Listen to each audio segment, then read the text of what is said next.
And finally, new rule, now that they've finished reading the Constitution out loud, the teabaggers must call out that group of elitist liberals whose values are so antithetical to theirs. I'm talking, of course, about the Founding Fathers.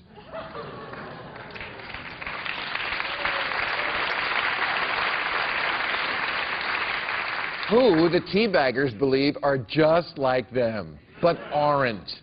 One is a group of exclusively white men who live in a bygone century, have bad teeth, and think of blacks as 3/5 of a person. And the other are the Founding Fathers. Yeah, that was very good. Very clever. Now, I want you teabaggers out there to understand one thing. While you idolize the Founding Fathers and dress up like them and smell like them, I think it's pretty clear that the Founding Fathers would have hated your guts. And what's more, you would have hated them. They were everything you despise. They studied science, read Plato, hung out in Paris, and thought the Bible was mostly bullshit. And yet, here is a popular painting in Wignon, America. Yes, that's Jesus with the Founding Fathers behind him, presenting the Constitution to America. Either that or it's a settlement offer for that boy after he sued the rectory.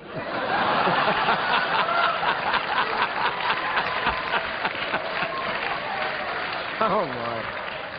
That's good. Super religious guy Glenn Beck likes to play dress-up as Thomas Paine. Thomas Paine, an atheist who said churches were human inventions set up to terrify and enslave mankind. John Adams said this would be the best of all possible worlds if there were no religion in it. Which is not to say the founders didn't have a moral code. Of course they did. They just didn't get it from the Bible. Well, except for the part about it's cool to own slaves.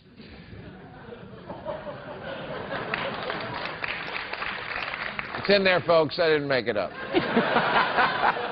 The founders disagreed amongst themselves about that and most issues, but the one thing they never argued about was that political power must stay in the hands of the smartest people and out of the hands of the dumbest loudmouth slowing down the checkout line at Home Depot.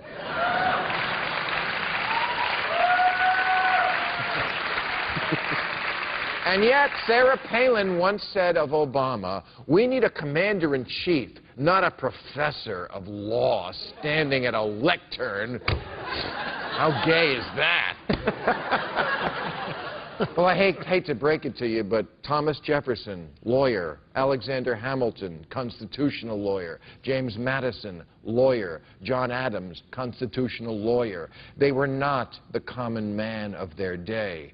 Ben Franklin studied scientific phenomena like lightning and the aurora borealis, and were he alive today, he could probably explain to Bill O'Reilly why the tides go in and out.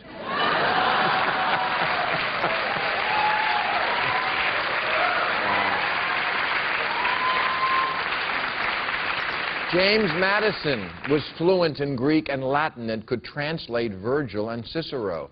John Boehner can't translate Fareed Zakaria.